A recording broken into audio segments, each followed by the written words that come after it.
শ্রীকৃষ্ণের অমৃত বাণী বিশ্বাস করার ক্ষেত্রেও সতর্কতা প্রয়োজন, কারণ মাঝে মাঝে নিজের দাঁত দিয়েই জিভে কামড় লাগে।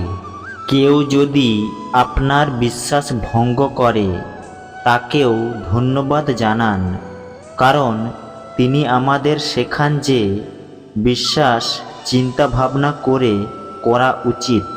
পৃথিবীর সবচেয়ে সৌভাগ্যবান সেই ব্যক্তি যার খিদের সময় খাবার আছে, ঘুমের সময় বিছানা এবং সম্পত্তির সঙ্গে ধর্ম আছে। যে আপনাকে সম্মান করে না তার সাথে থাকার চেয়ে একা থাকা ভালো। শ্রীকৃষ্ণ বলেছেন, তুমি ঘুমানোর আগে সবাইকে ক্ষমা করো, তোমার ওঠার আগেই আমি তোমাকে ক্ষমা করে দেব।